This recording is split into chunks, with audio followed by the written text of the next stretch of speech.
Call to order, please. Commissioner LaHaye, Here. Commissioner Ludlow, Here. Commissioner Lalone. Here. Commissioner Peterson, Here. Commissioner Fournier. Here. Commissioner Francisco, Here. Commissioner Konashevsky. Here. Commissioner Kozlowski. Here. Okay, we'll start off with a prayer by Pastor Joe. Good afternoon, Heavenly Father. We thank you that you are here with us, and we ask that you provide wisdom for all of the decisions that are made here for our community, for our county. I just pray that you would allow the truth to be presented in all of its different facets so you could understand, we could understand what you would have us to do as a community. Pray that you would guide us and direct us in all of the different ways that we need direction to be the community that is welcoming to people, that is loving and honoring. And my Lord, ask that you would help us to be a place that is surrounded in love, that is kind and generous to each other, that thinks the best of each other, and will help each other as we walk through the different things like budgeting and personnel and just all the different facets of our community. I pray that you would protect and defend your people here, or that you would help us to care for each other as you care for us. I pray these things in the name of Jesus Christ. Amen. Amen.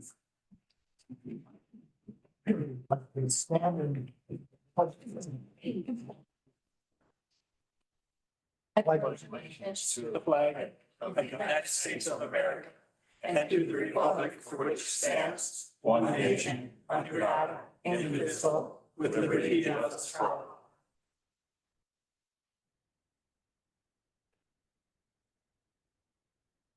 Okay, it's a couple items on the agenda that we need to have pulled.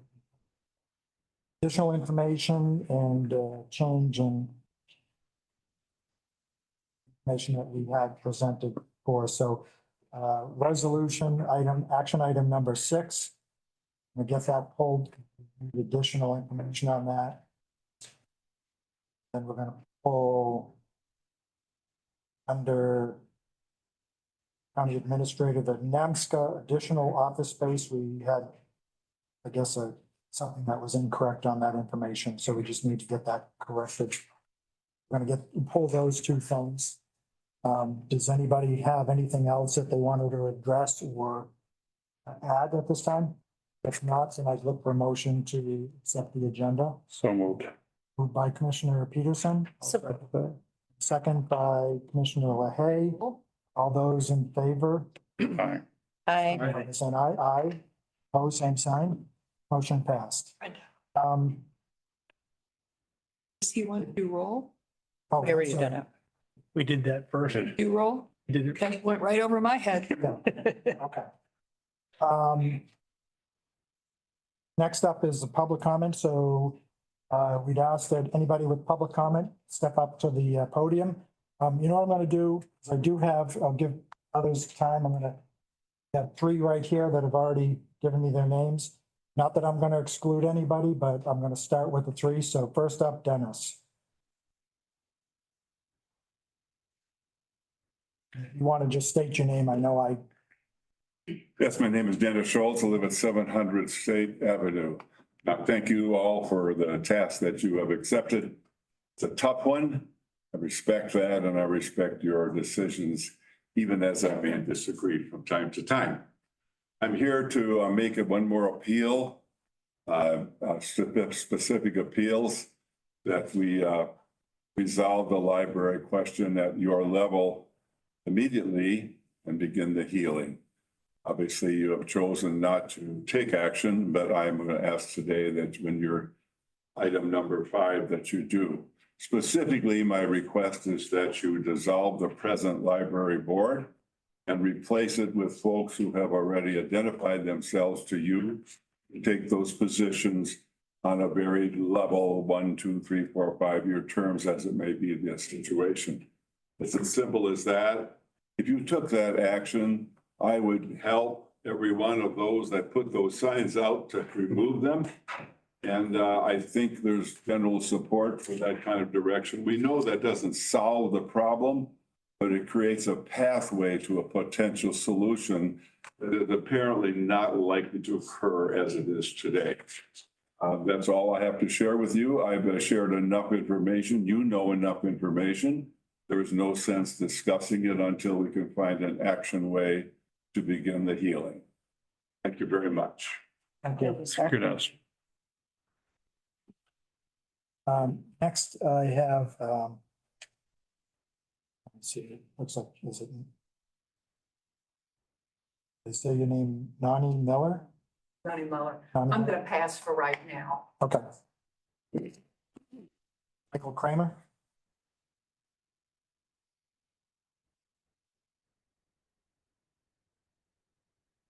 My name is Michael Kramer. I live at 226 Fair Avenue.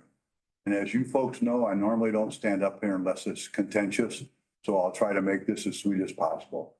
The last couple of library meetings that we've been to argue our point with the board have ended up being quite contentious. And really, as much as they talk about us being threatening, we were told not to applaud or make any noise after someone spoke, booze or otherwise. And the last two meetings, all of the supporters of the library have been allowed to carry on like they want to carry on. And we were restricted at the last meeting, and this meeting, we just started applauding because it's just ridiculous. So I think that this type of intimidation is in keeping with what we've seen already by the staff. And I just wanted to be noted. That's all. Thank you.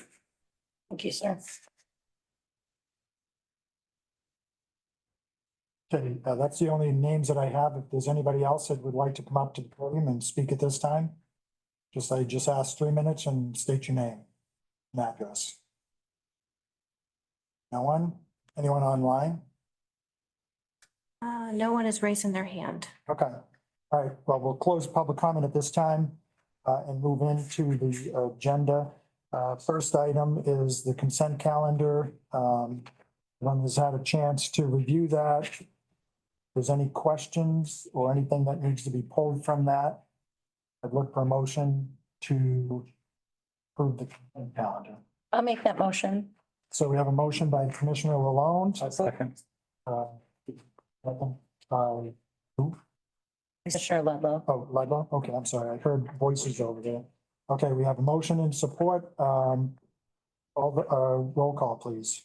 Commissioner LaHaye, Yes. Commissioner Ludlow, Yes. Commissioner Lalonde, Yes. Commissioner Peterson, Yes. Commissioner Fournier, Yes. Commissioner Francisco, Yes. Commissioner Konashevsky, Yes. Commissioner Kozlowski. Yes. Okay, next we have the bills to pay, and I know that I have a question. Does anybody else have a question while I'm trying to pull this up?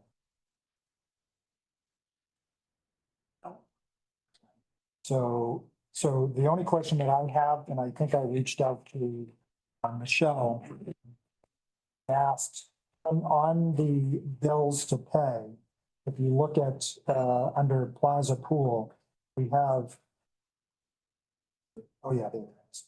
Plaza Pool, we have reimbursement for internet, and that was $260.99. And then further down, we have internet website for $199. You'd have to ask the pool. I don't have any. Okay. Because I don't think we're supposed to be paying for internet twice.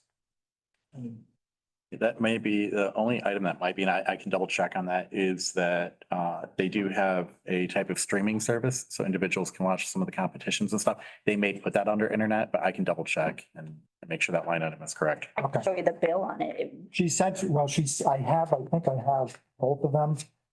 So one of them, he gives us a memo and shows us the paid, but and maybe he did it incorrectly because he indicated, because I do know we've paid for or paid part of the, what is it? They have a software thing. Maybe that's what they were asking by that. I can get clarification. Okay, all right. If anybody else has any other question.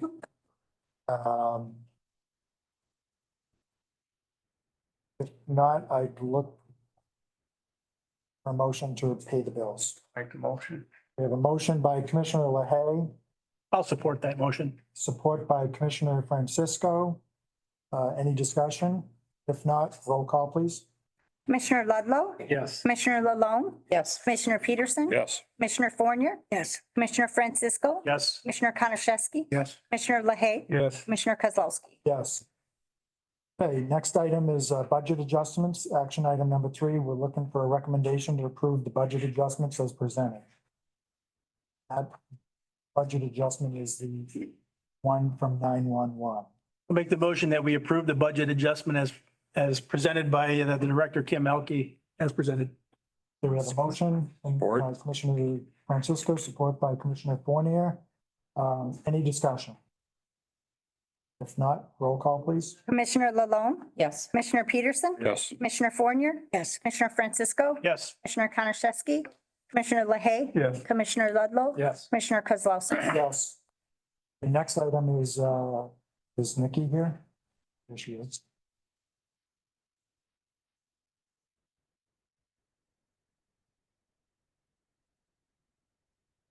Hi, good afternoon. Hi.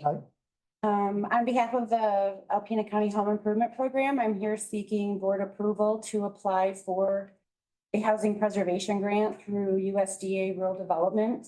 I've prepared a memo really explaining the ins and outs of this grant. This is a grant that we've basically applied for and received on an annual basis for longer than I've been in this position, but it is a key funding source for the existence of our program.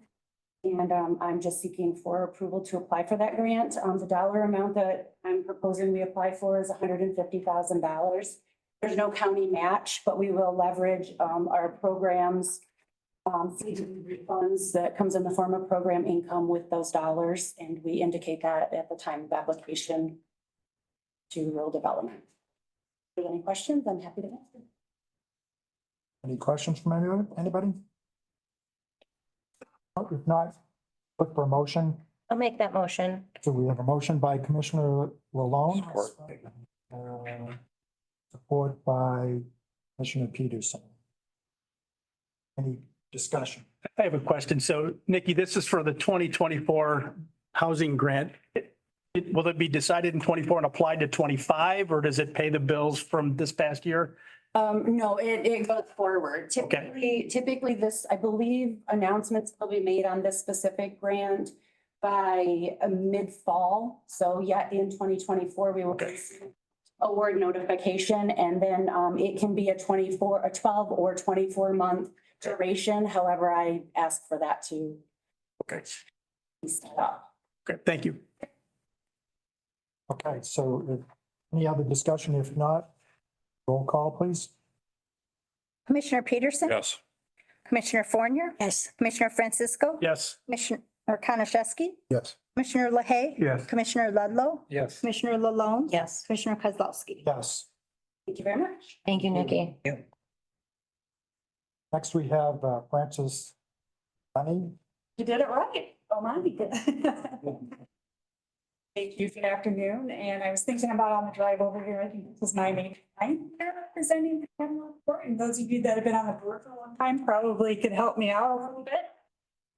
But thanks for the introduction. My name is Frances Omani. I'm the Strategy and Development Director for your Community Action Agency, which is Northeast Michigan Community Service Agency, otherwise known as NEMSCA. The old joke is that we don't even say our acronym name right? Because it's NEMSCA, but we always say NEMSCA. So if you do that as well, don't worry, we all do that. It's like Meyer and Myers. Exactly, exactly. So I'm going to go over a little bit of the annual report today and talk about the highlights that I really want to bring to this board's attention. So when you open it up to the first page, or actually page 2, is a message from Lisa Bullen, our Executive Director, CEO.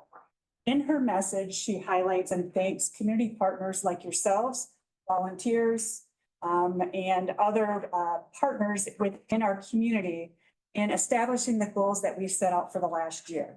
And we're very excited about what we're going to be doing in the future as well. We also always focus on our mission, our values, and our vision.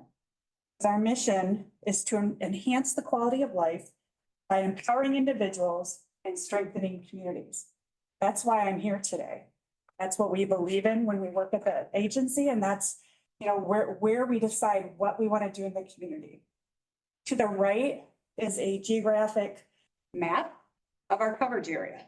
So here's the thing, is that a lot of people don't understand how large we are.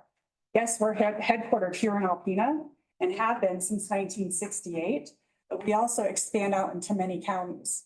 So Alpena is one of the 11 core counties of Northeast Michigan that we are the community action agency for. And what that means is we provide 30+ programs in all of those 11 counties. When you add on Roscommon, because we provide quite a few counties, or excuse me, quite a few programs in that county, that's 12. And then when you look at the extended map below that, that's where our Head Start preschool program expands into. So we actually touch 22 counties. So we're the largest community action agency in the state of Michigan geographically. And we're the second largest when it comes to our budget. And we're one of 1,000, over 1,000 in the United States. On the list below, you can see we have a breakdown of our services that we provide. Last month, if I remember correctly, I think Lori Sauer was here presenting about the agency plan report. So she probably went through some of the programs that we provide under her umbrella, but you'll see we have quite a bit more within our agency. Moving on to the next page, this is where I get to highlight our board. So we have a tripartite board, and what that means is that 1/3 of our board is elected officials. Historically, that means county commissioners. So in the past, we've had county commissioners from Alpena that represent the county that serve on our board. We just recently had Commissioner Lalonde, and we have a new one. And a few of you around this room have also been on our board, so thank you. The other 2/3 are consumer and private members. To the right is our financial overview. And you can see from the top graph how the programs are funded. Now, sometimes there's a misconception that we're a government entity and we're not. We're a private nonprofit, but we receive funding from multiple sources. So you can see that 61% or just above that is federally funded.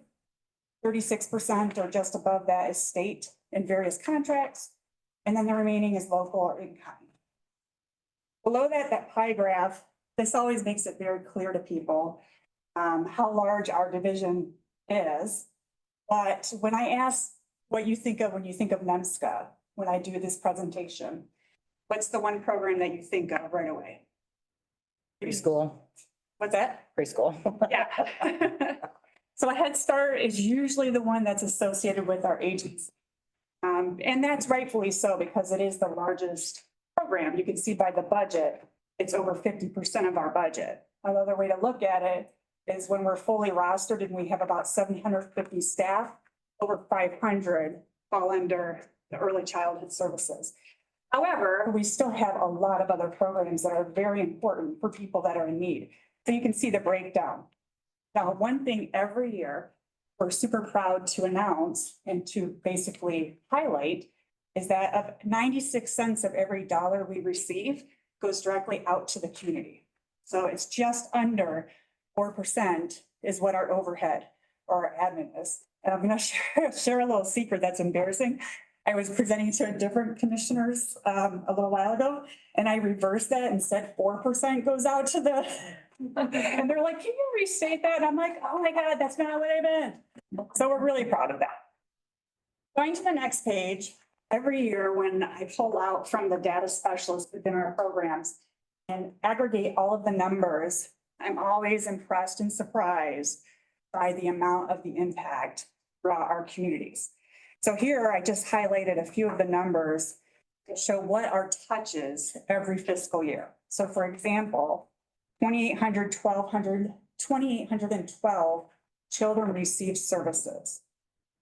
33,000 or just over that received food box deliveries.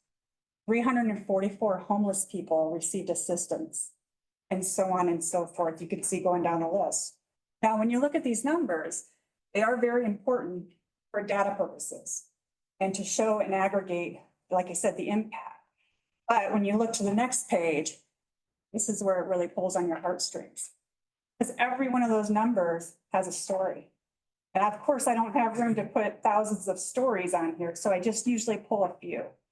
So you can see Eric's journey on the top, where he goes from being homeless to now being self-sufficient, housed, employed, and spending time with his family. The next scenario is a grandma that was taking care of her grandkids, raising her grandkids. That happens. She reached out to us and was put into our Bridges of Self-Sufficiency program and received a lot of resources, and her barriers were eliminated. And she's now a great success and very confident and feels like she's ready to continue that parenting for her grandkids. Finally, below is a recognition of one of our many, many volunteers that give, countless hours back to the community, whether it's in our foster grandparent program or our senior companion program or our RSVP program. Moving on to page 8, we highlight some exciting agency updates. You'll see a picture below of some of our staff, including some of our clients/volunteers that are being recognized in Lansing at the state level for everything that they've done with excelling in our programs.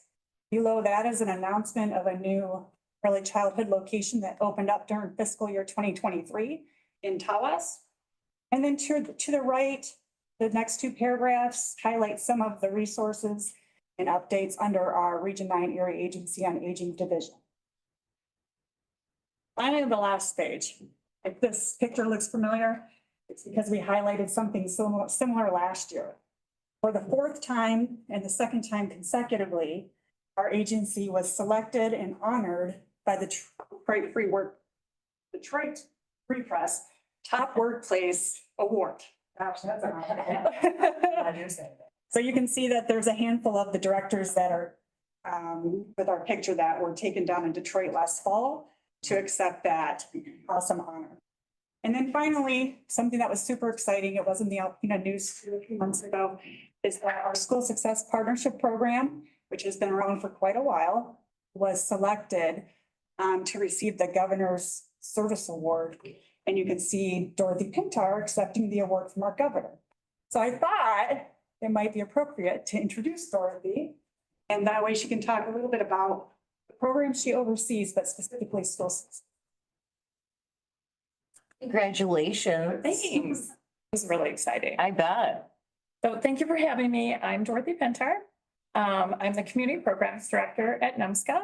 What does that mean? It means my role there is I oversee the housing and homeless prevention programs, the Pivot program, which is our day treatment program, our water affordability program, our volunteer programs, our food programs, our weatherization programs, and finally our school success program, which is near and dear to my heart because I've been with that program for 29 years. So the school success program is a prevention program that identifies kids who are at risk for academic failure. It has a home visiting component to it and a truancy attendance, very successful truancy prevention program attached to it. How this program became available in Alpena is really a homegrown, common sense program. What happened is department heads came together in Alpena, and we were wondering why so many families were working with so many of these helping agencies. And so we did a community needs assessment. And what we found is that school failure was the common denominator. So everyone got together and said, what are we going to do about this? And so NMSCA decided to take on the role, and all of these helping agencies threw in some money. It was just as easy as that, and said, we're just going to put people in schools and just start taking care of kids and see what happens. So these are degreed people right in schools, and the school, it's all in kind, and they have human service degrees. And what we do is exactly that. It's very simple. We take care of kids. We do home visits, we write action plans. It's consistent. We listen to kids. We help the teachers so the teachers can teach. Well, what happened is other schools, and we saw progress, but we couldn't sell it to the state, and we were running out of money. And we were seeing, the courts were seeing, everybody was seeing that these kids were doing better. They were doing better in school. They were coming to school. So other schools were hearing about this and said, well, we want these people in school. And we didn't know what to call them. We were calling them like truancy prevention. What were we going to call them? So I started going to the state and saying, I think you need to look at this program. We need some more money. We need some more money, advocating in Lansing. And it just wasn't working. We didn't have enough data. We didn't have enough oomph behind this program. So in 2014, this is a 32-year inception program. And in 2014, there was a U of M study evaluation of this program. And what we found out is it was working. And so they did a pro bono evaluation. I was able to take this evaluation to Lansing. And when I took it to Lansing was the first year they gave us some money. It was $150,000. And so from there, each year it increased because we were able to go and advocate and show that this program is working. Every time I was able to advocate, I was able to increase this program across our service area in 11 counties. So we started with 2 schools and now we are in, how many schools is this? 42 schools over 11 counties. And now we receive $1.525 million from the state. And we are a line item in the state budget for the last 5 years. So we continue to hire people. We continue to implement this program and we continue to help kids be successful in school. So I just pulled Alpena County's data so you guys could see, and I believe you have it in front of you. I believe you have in front of you where we're located across our 11 counties. If you want to take a look at the dashboard, we serve 381 students just in Alpena County alone. What that means, we're super intensive. We write action plans. We stay with that family as long as they need us to, until they are in school and successful. We also have new staff and new positions under this umbrella. It's called behavior techs. That is where we work with tier 3 kids. And when they're not doing well in school and they just need a break and we don't want to send them home, they come to our classroom. We work with them sort of, I'll just put in layman's term, kind of calm them down, let them relax in hopes to get them back to the classroom. We don't want to send them home because we don't know if we can see them again. We work with 1,140 kids informally, which means maybe they were in crisis, maybe their house burned down, maybe their dad went to prison and we need to figure out what to do with this family.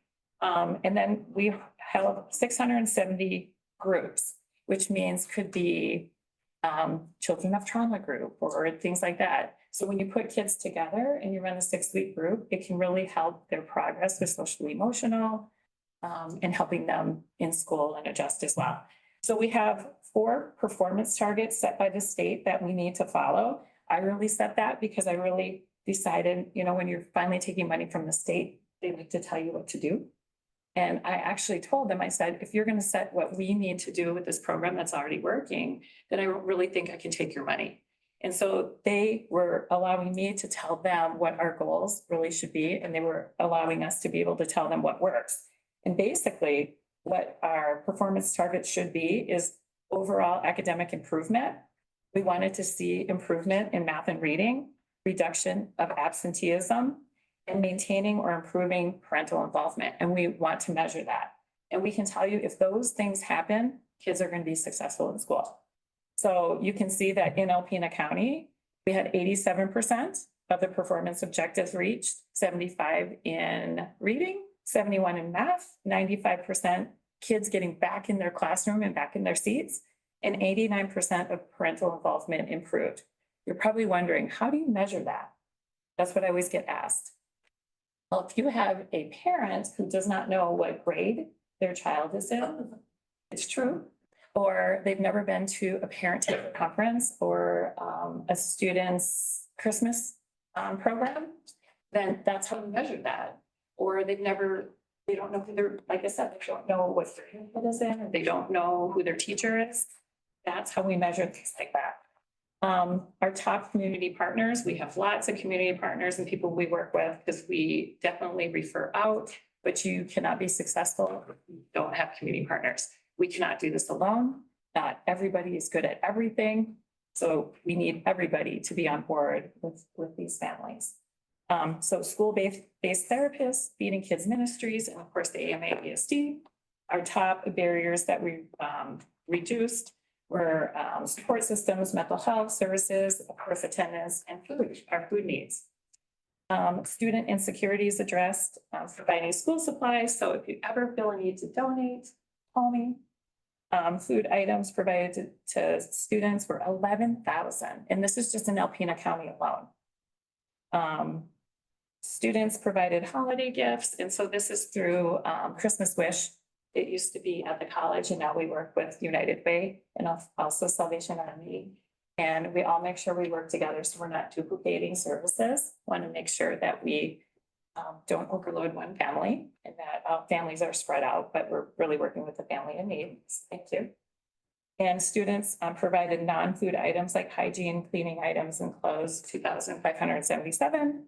And of course, college support, because we do work kindergarten through like ACES Academy or alternative ed. So there's a lot to the program. We have amazing staff, amazing support, but the best thing about housing the school success program at NEMSCA is we utilize our own resources. So again, it makes sense to have one person kind of overseeing community programs. And I hope one day, like when I'm retired, we still keep that structure, because when we're working with kids, they're also hungry. They're also homeless. They need housing. And so for us to know where to go with those resources, our community action, we're all right there to help. So I talk fast. I know that I have to, especially in Lansing when you only get 3 minutes. So thank you very much for having us. And if you have any questions, please call me anytime. Thank you, Dorothy. Congratulations again. Thank you. Does anybody have any questions? Not, we'll move on. Thank you, Paul. Thank you so much. Okay, next item up is Rachel and Cindy for the resolution.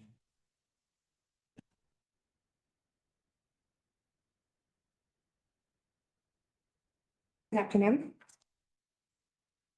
So it's my understanding you wanted to postpone the second resolution to the next full board meeting? Yes, that's what Okay, it was. Yeah. just to answer some questions. Yep.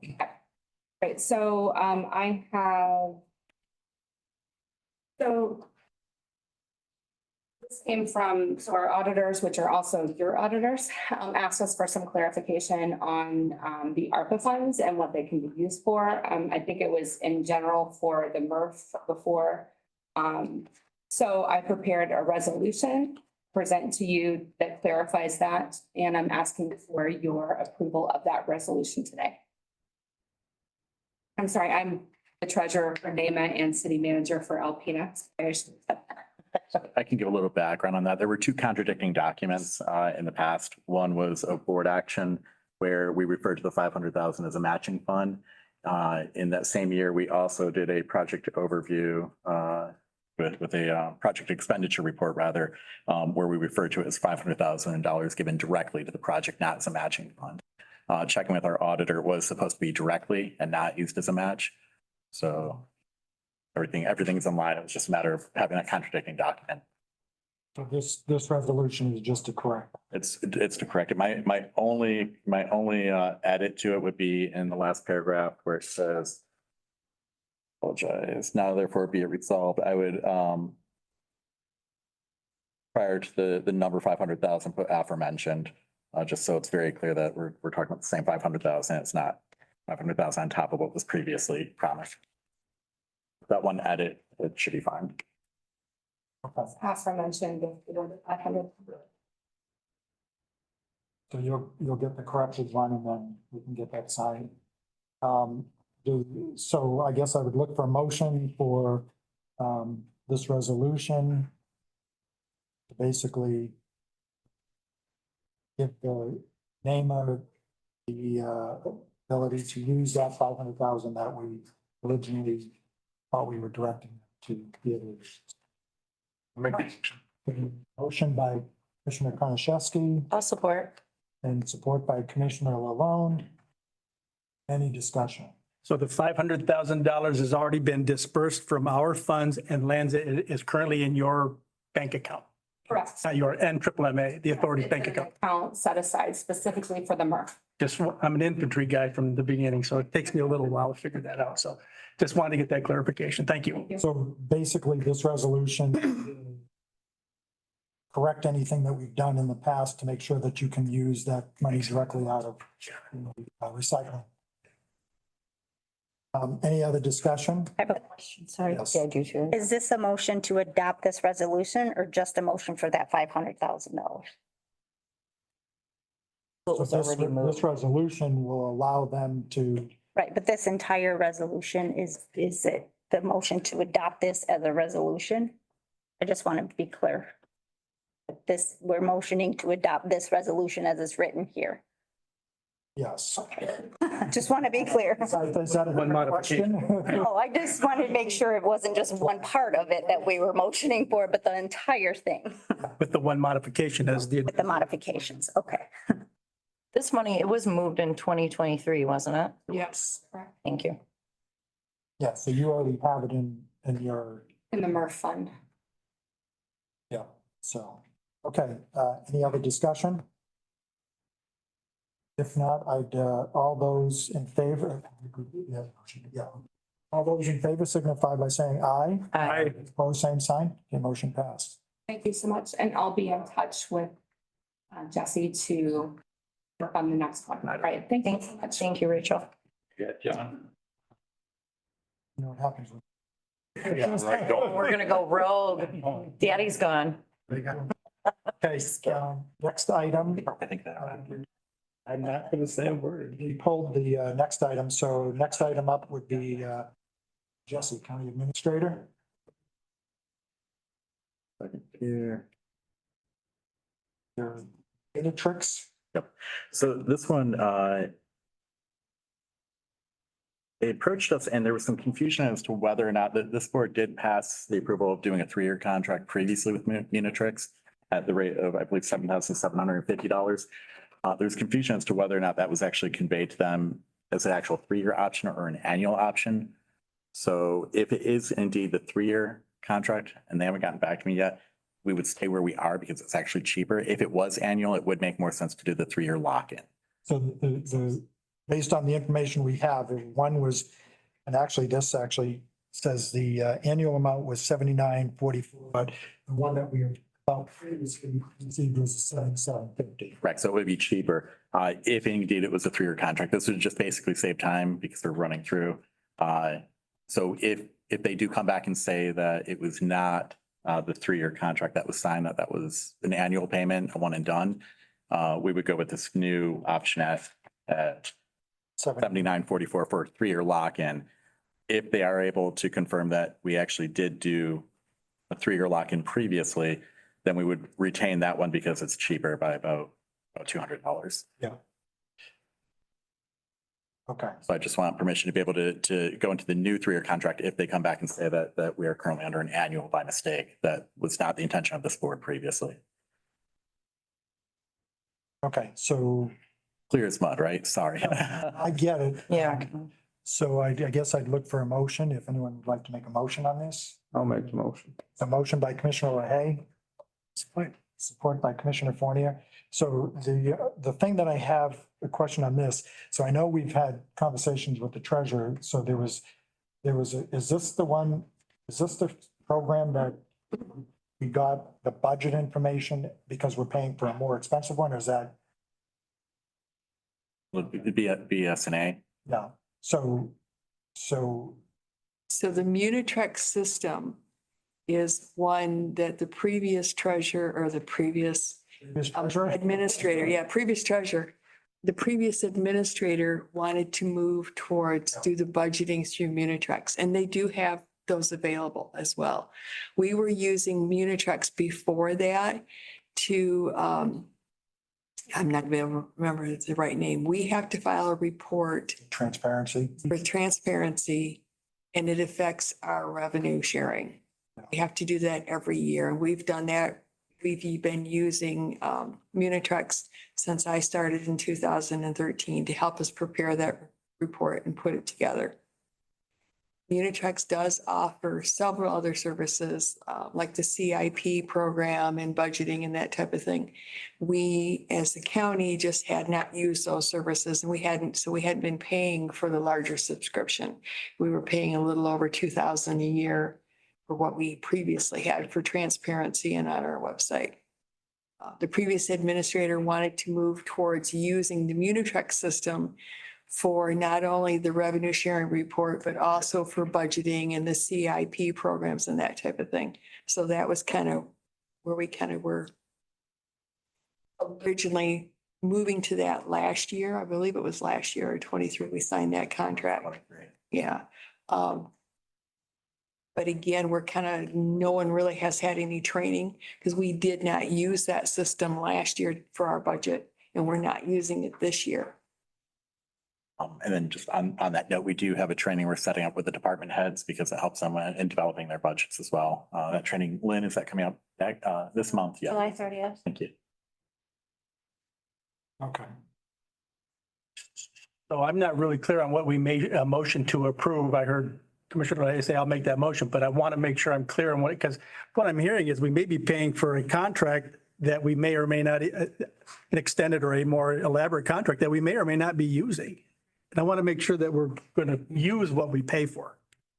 Okay, that, I guess, that's where my confusion lies. So, I mean, it's up to the board if they want to continue allowing us to use that as a tool.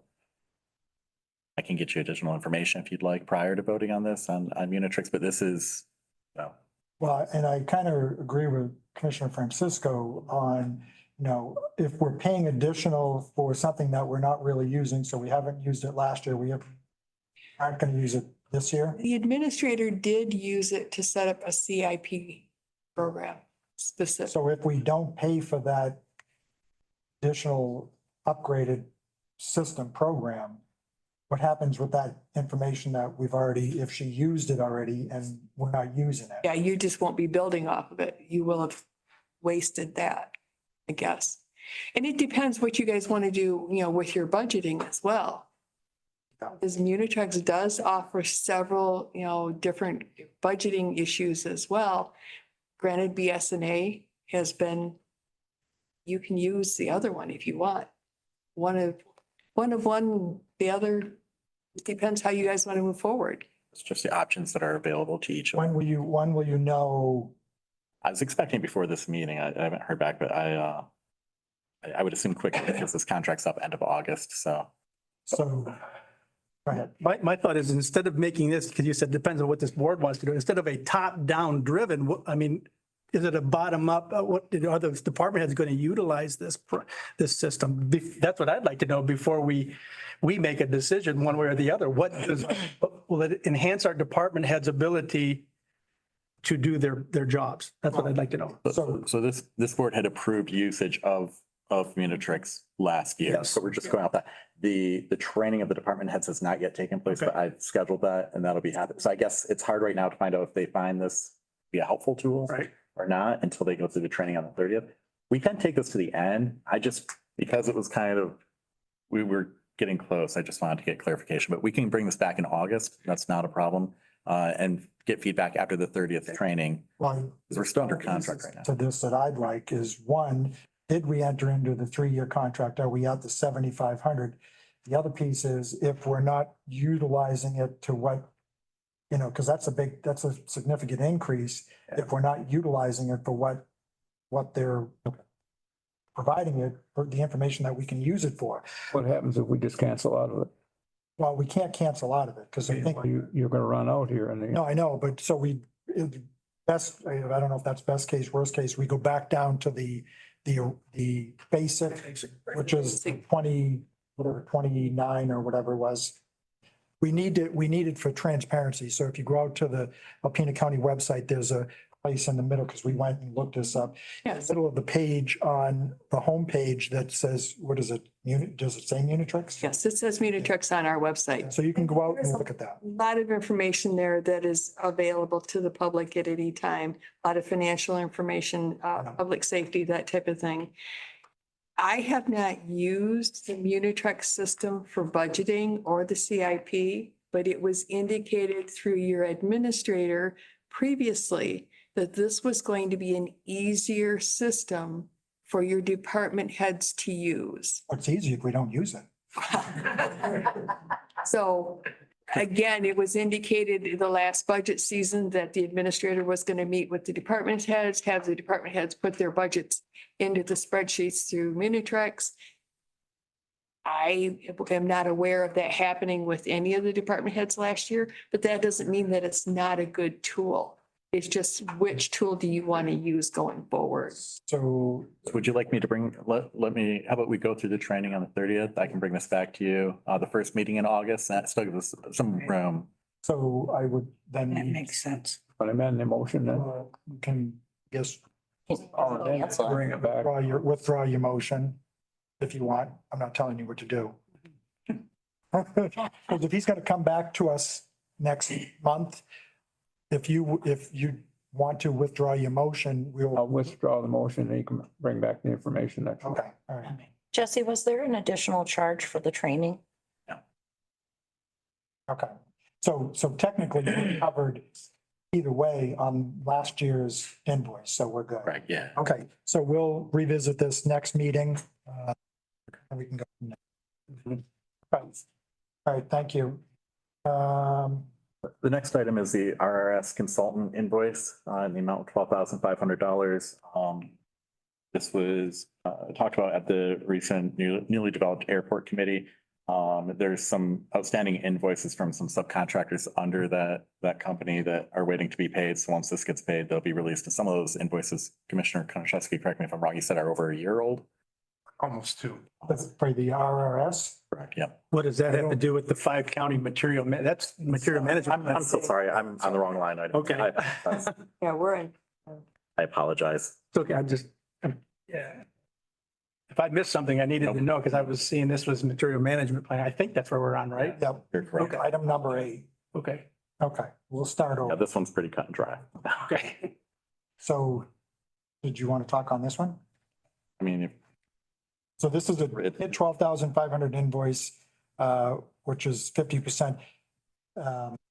Okay, so I guess I'd look for a motion on this and then we can have discussion. I'll make the motion to approve the RRS Phase 1 remaining 50% balance invoice as present, $12,500 for the 5 county MMP program and pay for it out of the line item as presented. I'll support. We have motion by Commissioner Francisco, support by Commissioner Fournier. Discussion. This is reimbursable from the state of Michigan, as I recall from when we, Supposedly, that is the deal. Basically, what we're doing is we're taking money.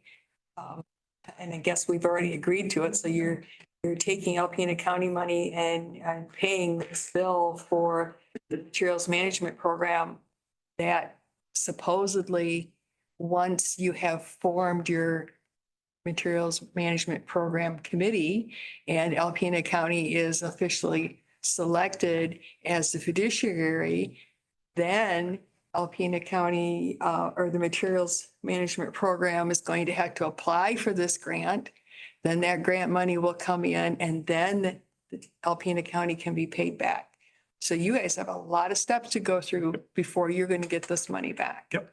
So this isn't part of that 60 that each county gets for the MMP plan, or is it? It is. it is. Oh, But until you actually form the committee and are set up as a fiduciary, you can't apply for the grant. They're not going to automatically send it to you. But at the same time, you're spending money that somebody's got to pay for. John, excuse me, if you have any questions, Kristen from RRS is on Zoom. okay, they'd like to help explain a little bit better that. Kristen. Hello. Yes, hello, hello, commissioners. I'm Kristen Wheelan. I'm a senior consultant with RRS. We were hired by the former administrator right at the end of December last year to support the process to establish, the goal at that point was to establish Alpena County as the designated planning agency and pull in counties that would join a multi-county planning process going forward. The goal was to get up to 6 counties planning together. We ultimately ended up getting that interlocal agreement, which you all signed as well. Go. She'll be back. Okay. Just kidding. All right, She's back. we were just getting to the good stuff. Back. Apologies for that. It's okay. Can you hear me now? Yep. Okay, all right. So, the project currently stands that, Alpena County has been designated as the planning agency for Alpena, Alcona, Iosco, Montmorency, and Oscoda counties. So really that put Alpena County in, sort of the hub to a bunch of spokes. So you all are kind of organizing this group. That was the desire of RRS's role in this. So we're currently finalizing the steps to complete the notice of intent for all 5 of those counties, including Alpena, with the state, and completing all of the administrative details that are necessary based on the revisions to Part 115. And then we will begin you've already approved phase 2 of that work, which is the development of the planning committee, which will be representative of all 5 of those counties that are part of the plan, as well as development of the work program, which really spells out the timeline and the critical steps in that timeline to achieve a completed materials management plan that can be submitted to the state. So this invoice is for approval of the completion of the phase 1, which is kind of getting all of those 5 counties to agree on a set of terms, which is what the interlocal agreement achieved. Okay, so when we have to apply for the money, you'll help us? Yes.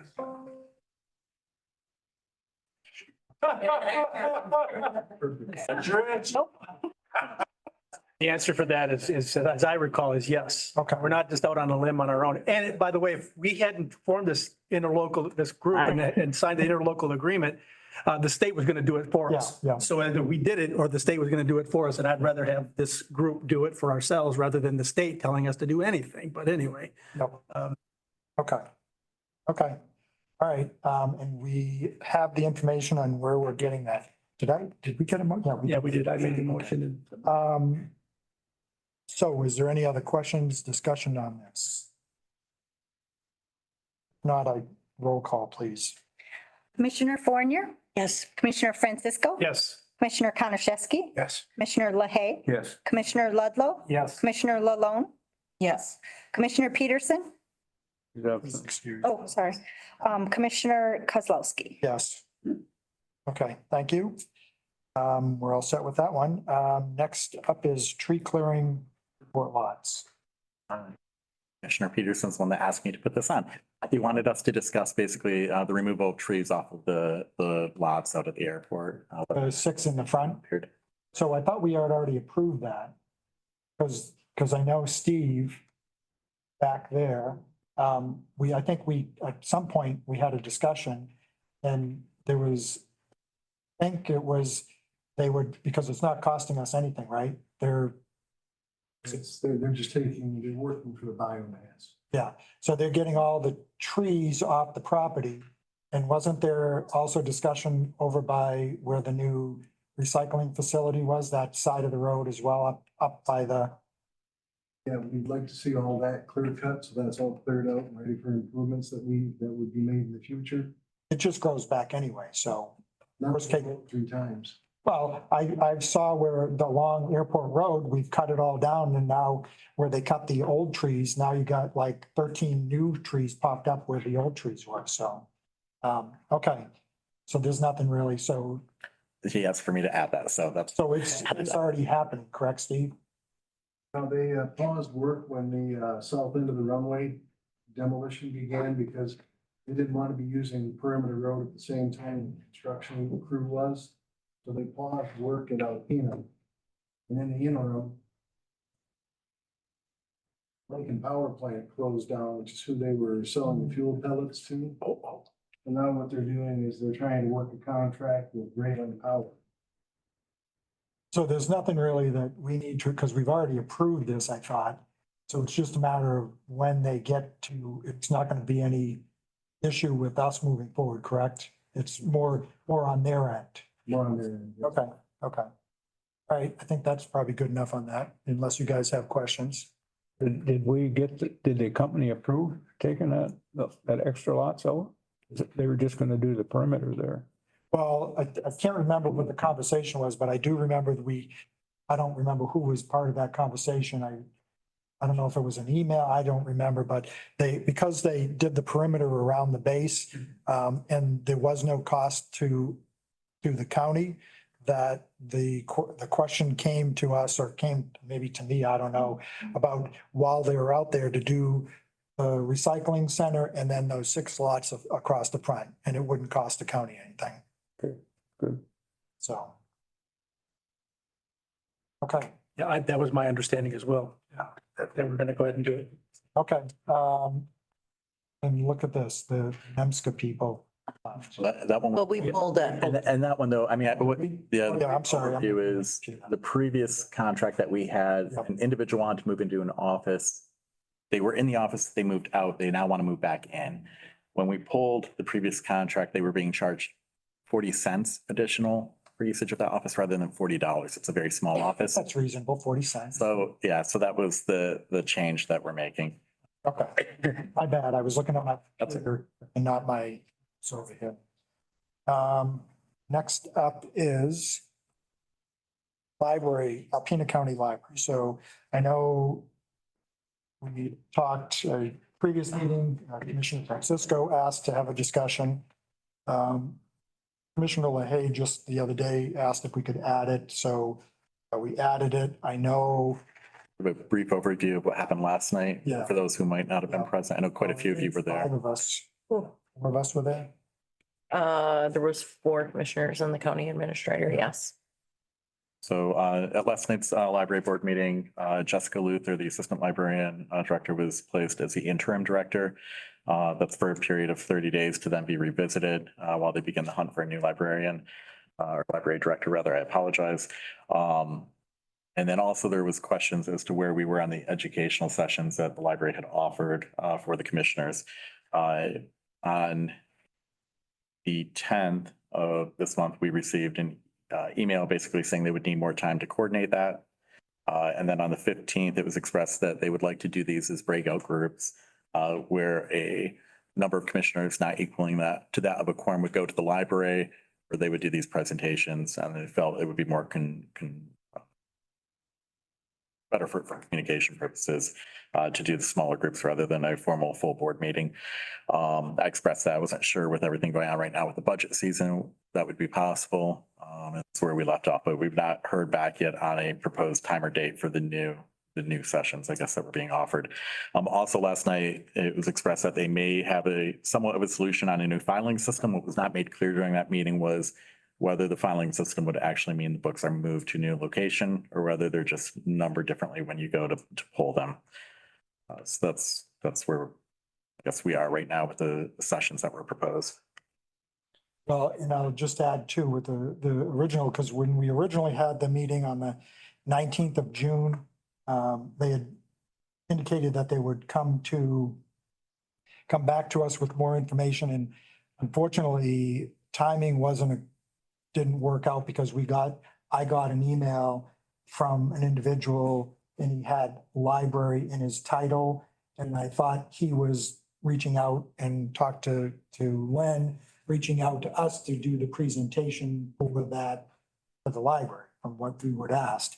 When I looked into it further, found out that he had sent me an email 6 months ago.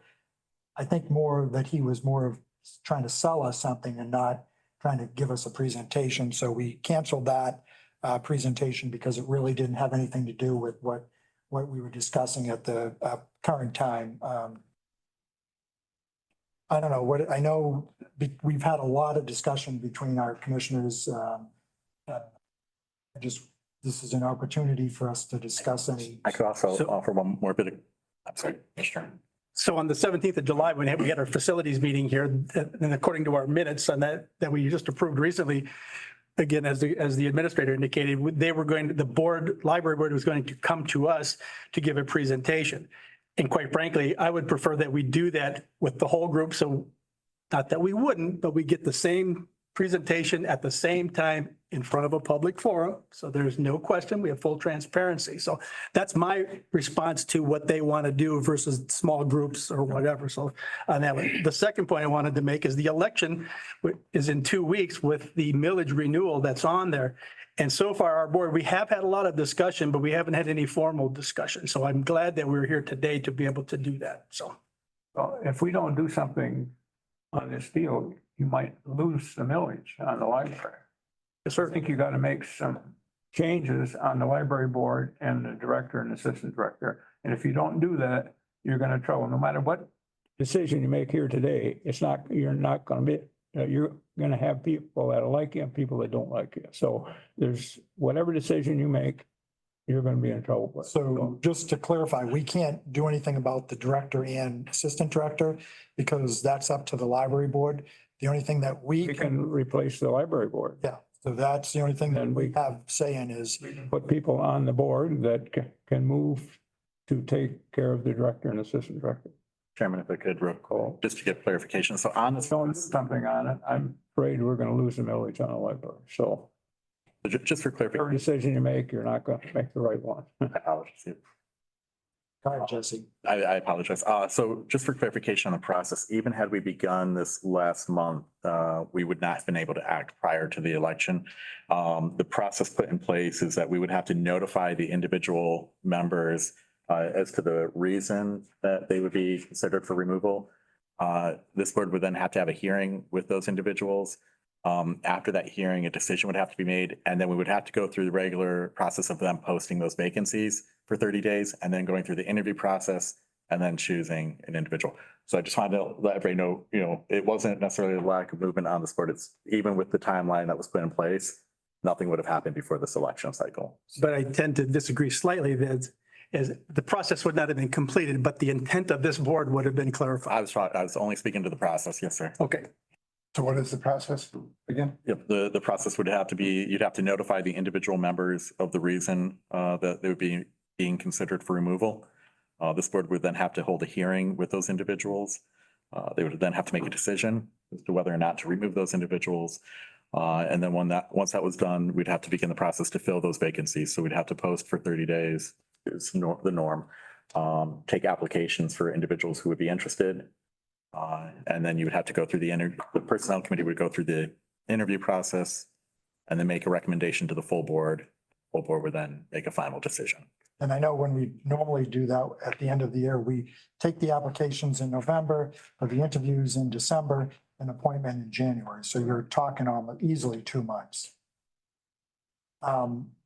So what I will say to this, and I know we've all had discussions and I like to talk to, or when I have discussions with Robin, we say, we don't always have to agree. And I think that that's the same thing. That's what makes this board great, because you can have a discussion, but if we don't agree on something, we move past that after this meeting. So I don't think that, I've said this before, I think this is probably one of the better boards that we've had years, because we can talk. And I feel like I get to talk to everybody on a regular basis. And I think we always have good discussion. My point that I would like to make is that I know we've all seen the books. I know that I 100% do not agree with what the libraries stated, that these are educational books and they should be located in the children's section. And I know a lot of the individuals that oppose those books have made the request just to move them. And then that by moving them, it's censorship. But again, I think Dustin Budd had a good point last night where he mentioned Public Act, I think 33, which states that if he were to take those materials and give them to a minor, there could be ramifications for doing that.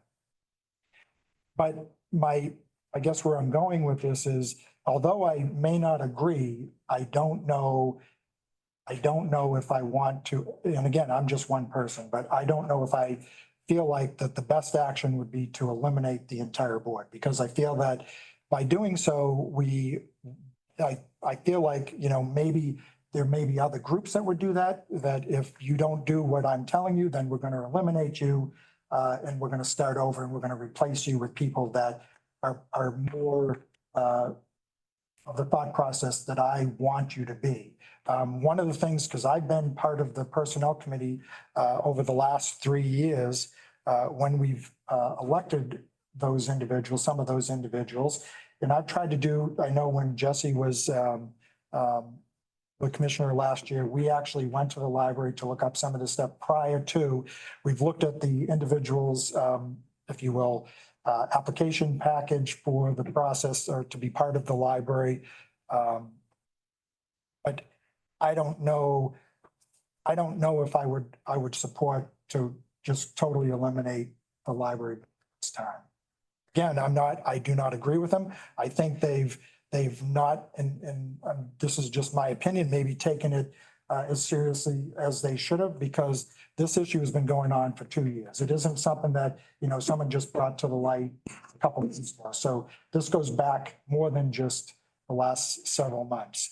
So that's what I'm going to say. I don't.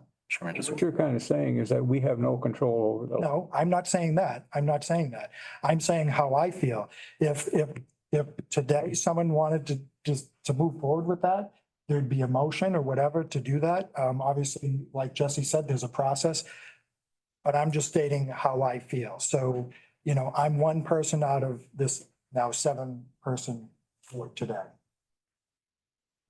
Yes.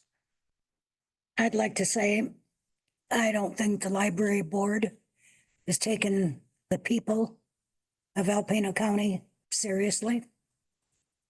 I believe that they're going to do what they want to do, irregardless of what anybody says.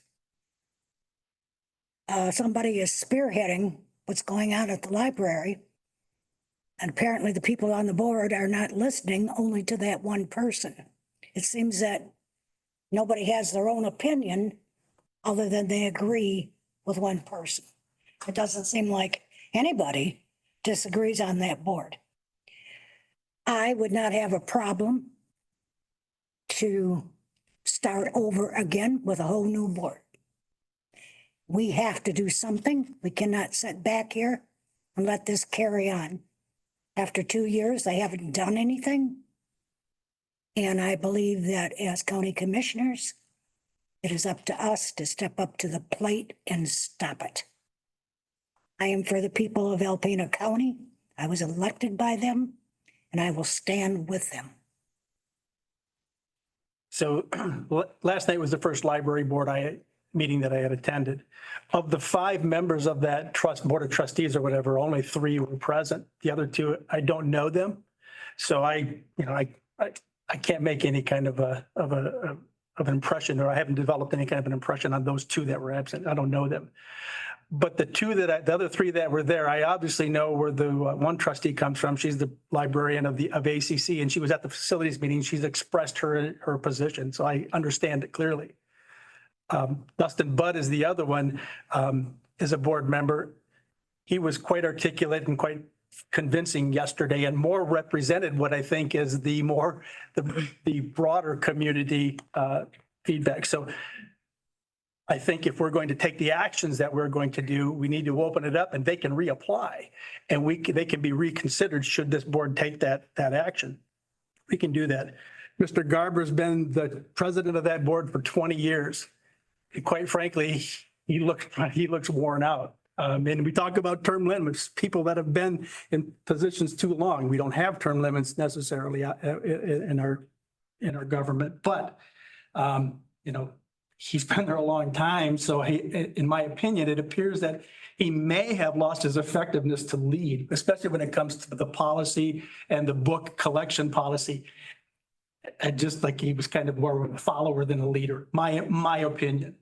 So I think that, a consideration to review all of the current members or anyone who wants to apply should be considered.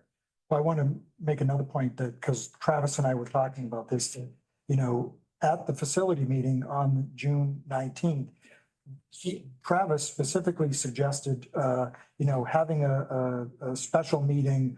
And he made a good point. Like, why don't you say, because you said. Yeah, I requested they have a special meeting to try and salvage some efforts to get this millage passed, to make an effort. And they didn't make any effort to make any special meeting, but they did find enough time to make a special meeting amongst just a couple of members to appoint a new director, an interim director. And I asked for the minutes for that meeting, and there aren't any. They don't take any. Well, there's no minutes to the personnel stuff, because there are minutes to their meeting that they had on the 19th as well. Okay, and I was rather surprised when Bud was unaware of the meeting and unaware of the outcome of the meeting. So it's clear that their board is not communicating amongst themselves. Good point. They've had 2 years to do something and haven't. And sticking the head in the sand is not going to fix anything. And I think that is the biggest problem of the people of our community. They've had questions for 2 years and haven't gotten any answers. And that's why they're here instead of there, because they're looking for some answers. And I think that I agree with Bill and John, we need to do something. If there's a process, I think we need to get it started today. I do too. Great point, great observation, Travis. So I'll make a motion to get this process of elimination, if you will, in motion. I'll support that. Speak your action if you vote along that. Let's clarify your motion, Travis, I think, just so y'all understand. So I would like to make a motion to start the termination process of the board, So I support. the full board. The Board of Trustees for the library. Correct. The full board. And you seconded it, Brenda? Yes, I did. I guess for me, I was only able to stay an hour last night, and I apologize, I couldn't stay longer. There was a lot of constituents that spoke to some of the education that is involved in some of these books. And I do agree to some extent that some of it, yes, but the selection of the books is my issue. You can't hide under that this book is educational, because there is certain parts of it that are so controversial for children. So like the one book that I had the biggest issue with was teaching children how to get on the internet and get on sex sites and join chat rooms, and how to put in an anal plug. And I mean, sorry to be graphic, I apologize, but literally have somebody do it for you. And everything was very childlike and cartoonish so I mean, though that selection of books, like you have to look at the entire book. So if you want to hide behind it's educational, that's fine, but the whole book matters. So don't tell me that you can't find another book that will provide the same amount of education for that child without having that kind of content in it as well.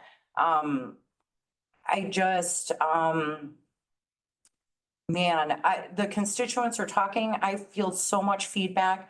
And I don't know how the other commissioners are, but all the feedback that I receive is negative. And I love the library. I mean, I made no qualms in my speech about that. I took my children all the time. We still are card carrying members. It breaks my heart that our community is so divided. My frustration with that is, in a way, I do blame the board. This has been a discussion for 2 years. The constituents are speaking up. Everybody's like, they're begging to be heard. And literally this banning of the books, nobody's asking to ban the books. There needs to be that clarification. We're not asking you to ban the books. We're asking you to respect the state and legislature, like filtering system that's on the internet there. Like they can't walk into the library and access the internet, these items. Okay, so why can they walk to the shelf and get it? Right? So, there's regulation on the movies you can check out.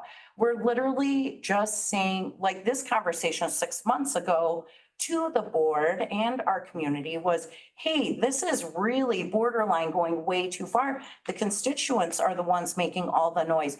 We're just trying to respect and listen to our constituents in that matter. They, when I questioned them, half of them had not even read the books. Okay, so you have people speaking up at your meetings for 2 years, yelling at the top of their lungs about a list of books. You probably should read them.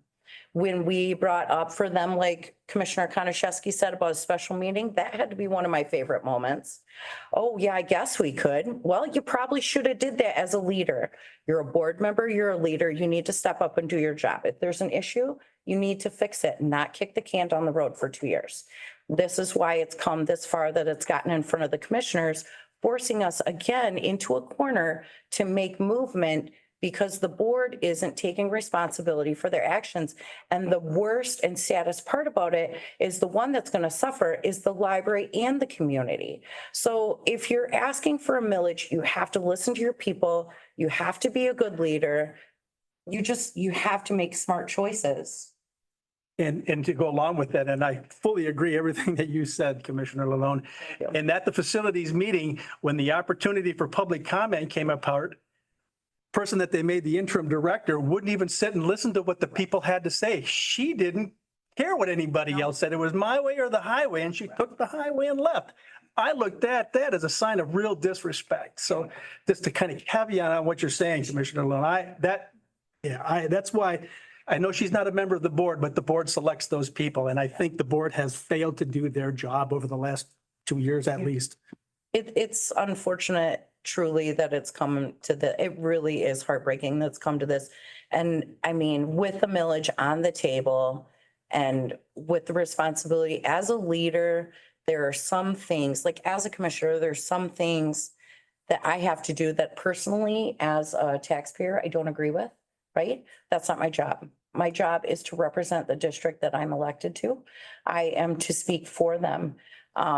My constituents, I have had 2 emails. I'll just say this year, I've only had 2 emails. They were not friendly, but telling me that in support of the books. The rest I have had negatory. And it's just, I just say thank you for your input, but that's what's happening in my district. I know, so now I'll just kind of add to that too. One of the things that I've had a lot of calls, a lot of emails about this. And I wouldn't say that it's 50, but the thing that bothers me is when I have a individual call me or email me, well, basically I just had a call the other day and tell me that this individual was my constituent. He was my constituent and I needed to support the library. And I said, I do support the library. I don't support some of the stuff that's going on. But and the individuals that have reached out to me, and I always say to them, have you gone and looked at any of these books? And the individual that I did talk to the other night, she said she had one checked out. I'm like, well, that's not the one that I think is as bad as this one. And I told her about the other one. And I said, go check that one out. And then, then we can talk, or not really talk, but I said, and she did say that she had it on reserve. The other thing that I wanted, you touched on it too, was the thing that bothered me the most was when we had Joe here that day and we were talking and I just looked at some of the stuff that was in that book. And I said, so the 2 things that I see, if I'm reading through this thing, so if I want to find out about kinks and fantasies, let me go to the internet and research some of that stuff and find all kinds of pornography. And I specifically said to him, can I do that? And he said, no, because there's filters on the thing. That to me told me that if there's filters on the computers, maybe we should have filters on the books. And, I don't think that anybody here that's had problems with the books is asking, and I know the majority of the people have said, just move the books, That one individual that was at the library board or library meeting last night specifically said that, because you get all these people saying, you need to be a better parent and parent your child, watch what they're doing. And I think, I don't know who was it, maybe it was Jesse that We heard contradiction out of Joe last night. He said, you know, you need to be a better parent, watch over your kids. But then in another statement, he said, well, when the kids come to the library and find these books on their own, you know, are we going to have an issue there? But yeah, that's, you know, that's a huge concern.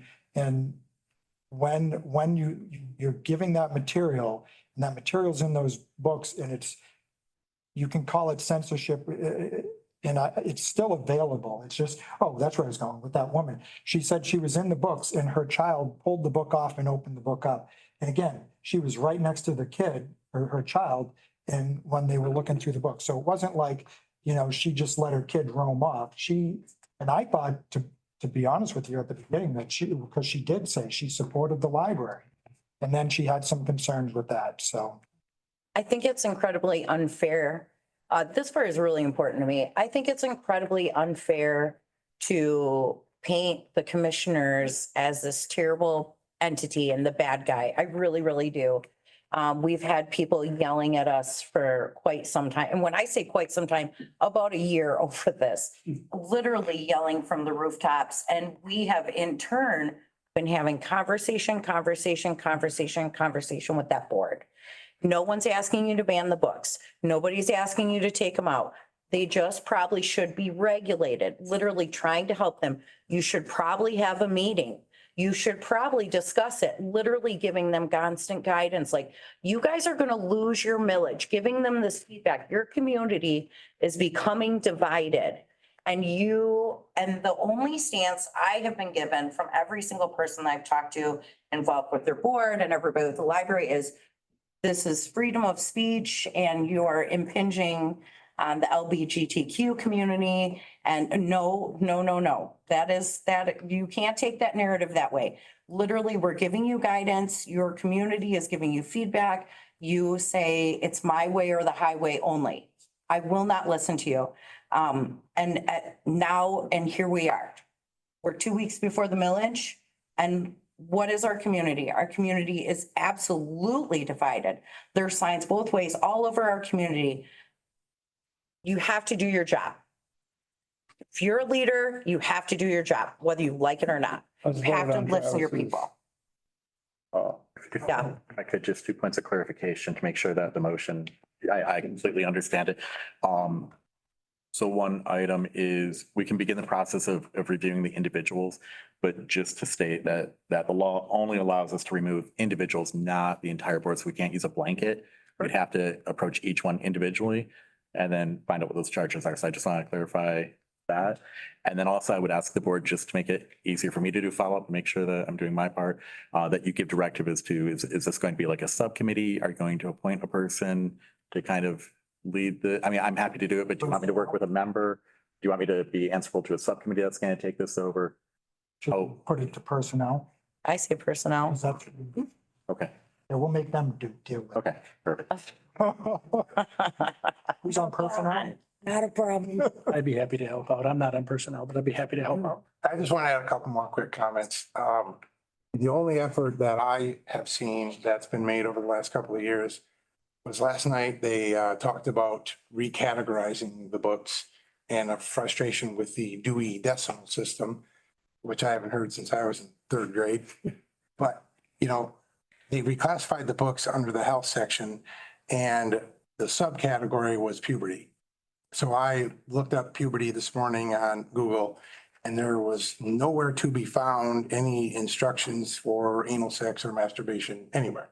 It was what I would expect to find for puberty that was informational, you know, in regards to hormones changing, hair changing, voice changing, you know, genitals changing, all the things that we learned decades ago.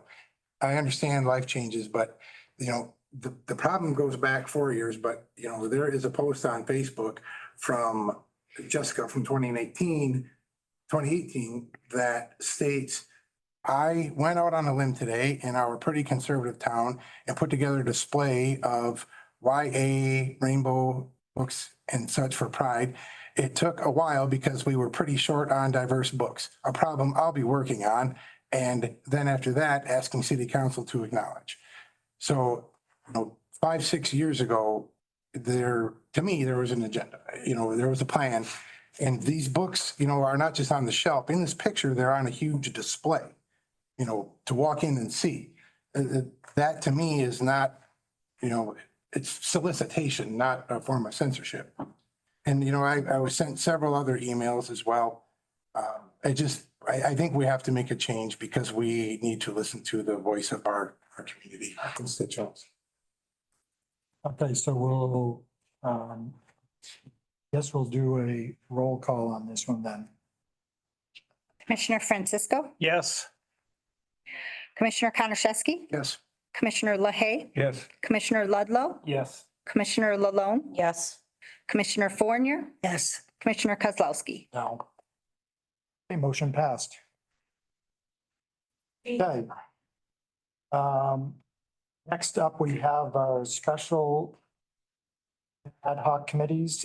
First thing, I guess I'm up first because I did facilities. We didn't really have too much to, most of the stuff is already in the minutes. We approved the Northern Lights quarterly invoice, had some issues at the 7-Eleven building, DHD, DHS. Oh, it's the district, Health district Department? health building. Oh, okay. Yeah. PH. Yeah. And then animal control is supposed to get a new roof. That's all I got. But I want to drag this out. So Okay, next up, personnel. Personnel. I'm not gonna drag it out. We had a short meeting. We talked about time cards, pre-employment drug screening, and update to the employee handbook. That's it. Next, airport. Just one question before. What was here before? We used to have 3, but what did we take off? District health? No. Under these committees, we had courts and public safety. We didn't have. We didn't have a meeting. All right. Travis? The airport meeting was relatively simple. We talked a little bit about the construction. Emplanements were, relatively consistent. Fuel sales, we talked a little bit about digging into the financials in regards to the fuel sales to make sure we have a full understanding of that. That was really about it. We had some unpaid invoices that dated back a couple of years, as Jesse mentioned. We got that, I think, resolved, taken care of. Those funds should be in order. I guess that's it. Okay, thanks. Next, we'll start with Commissioner LaHaye, District 1. The planning commission didn't meet this, so. And the Veterans Affairs Board, Matt, we're still looking for a couple members there. Most of it's normal there. There's nothing. You're looking for members to be part of the board? Yeah, and they had one that's hasn't come to the meetings and another one out of the county. We still haven't got a full board there, but we had enough to have a quorum, so. So that probably will also have to be added to personnel. Do we have any, Maybe you should check with Dan over there and see what, because we'd have to advertise that properly, right? Yeah. Okay. I just have a question, if I may. Before I became a commissioner, I was the chair for the Veterans Board and on the Veterans Board for about 4 years. I am not running for reelection, as you all know, but I would have an interest in serving with the Veterans Board as soon as I finish my term. I know right now would be a conflict of interest, but I would like to be able to apply for that position. If you're looking for a 3-year term, could I be considered? You better check with your wife. I bring up a valid point.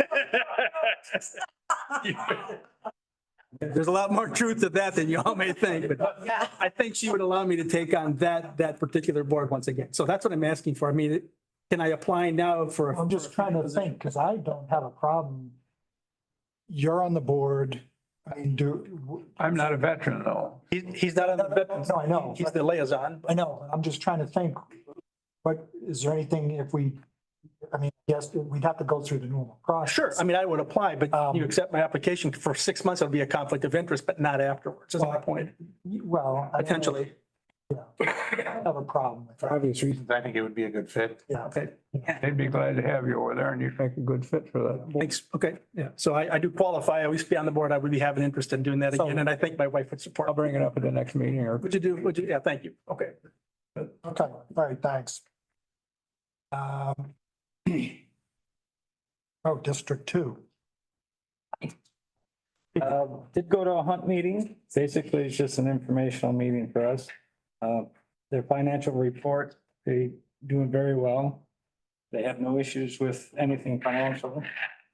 They did do an interview and hired a new secretary. Had a discussion and everything about it. They will be getting a new deputy from Alcona soon. That's something they've been looking for. They talked about some arrests, basically mainly just, they mentioned meth and fentanyl as the big ones that they had. And along with that and getting the new deputy, they bought a used car to blend into the community. Basically, all that is the whole meeting. And the rest of my meetings are next month. I got a question for you, because I still get Thunder Bay Marine Sanctuary. And are you going on that biking thing? Am I going on that? Yeah, the 21st of August. I hope to. Okay. I would love to, but I'm not going to be in town. Okay, we'll skip over District 3 because she doesn't know how to keep it short. Oh my gosh, I'm so short with this. Thunder Bay Transportation, they had a couple new buses. Obviously they will be, they have their own millage that will be up for renewal. And they did stress to the community that, if that doesn't pass, it strongly affects our senior population with, getting free rides to doctor's appointments, hospital, things of that nature. That definitely would be a huge hit to our senior population, just so you know. As far as the Fair Board is going, as while most of us are here, please make sure you sign the horse head that's down in the office.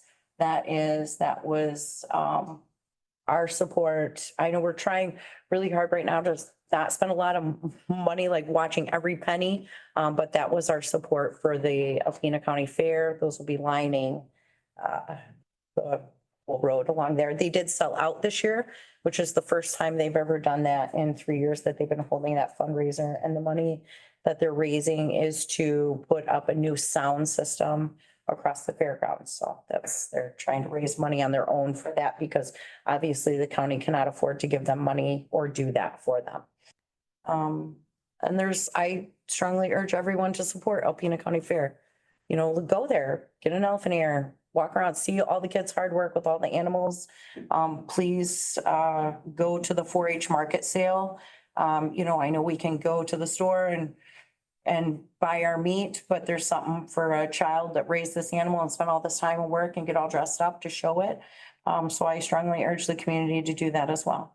And then I'm done, and I'm pretty sure that was about a minute and a half. Mark that down. The only thing I will add, and again, I don't know if there's anybody else left, the commissioners that need to sign that horse.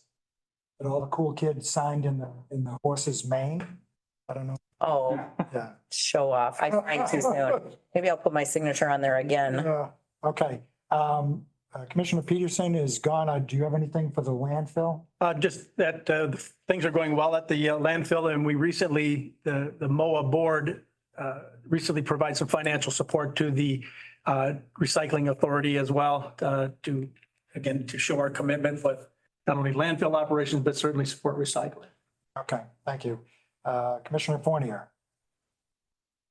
I'm having. We had a meeting in Sheboygan last week, and they purchased a new generator for Atlanta building, $15,000. They had they passed a no gun restriction in the building over there where they're at, and they had the financial report, and everything is going well there. They raised their retirement up to 65%. The requirement of Michigan on the retirement board is 60%, but they went to 65%. And it really depends on what the market does and everything. So if they're up to 65%, then if the market dips a little bit, then they'll still be with it in their 60% range. So I think they're doing pretty well over there and everybody seems to be doing what they're supposed to be doing. Okay, thank you. I will say one more thing. Our sheriff, Eric Smith, did ask for help, at the jail with the nursing. Oh, that's right. They said they couldn't They declined. accommodate that at this time. Yeah, they declined. Okay. Okay. All right, next, Commissioner, or District 6, Commissioner Francisco. Thank you, Chair. So the NMRE, the Northeast Michigan Regional Entity, met on 8 July. Alpena County has a healthy fund balance right now mostly from the PA2, the liquor tax funds. This fund balance is available for agencies that provide prevention and treatment programs for substance abuse in Alpena County. So we do have a healthy fund balance available to support those programs. Regarding the opioid update, the next meeting of the Northeast Michigan Recovery Network is who I have been working with as we develop opioid funding requests. Funding request for opioid settlement money. And the next time we meet will be 15 August. So I can give you a better update after that next meeting. Okay, thank you. District 7, Commissioner Konashevsky. I was actually out of town for my meeting, Community Corrections and the Northern Michigan Association. Okay. So I'm next. Dare, we don't have anything planned because it's kind of. So we switched from DARE, we're moving towards TEAM, which is kind of a different updated concept of DARE.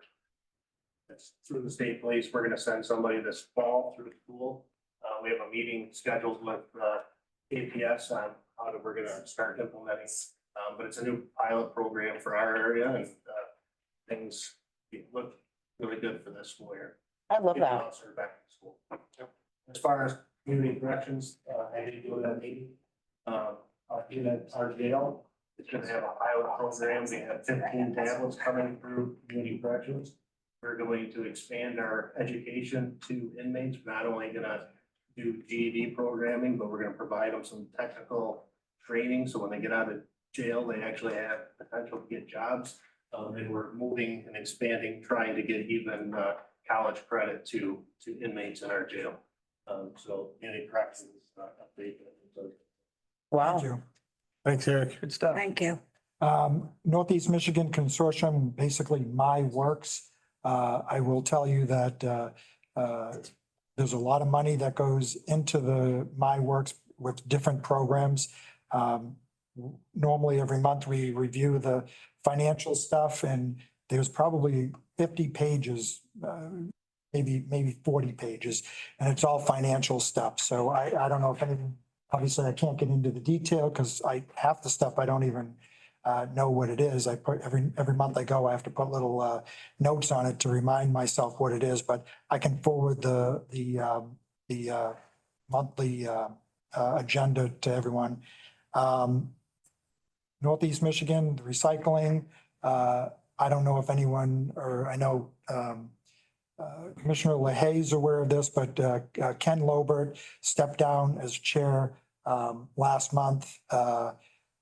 And at the meeting, they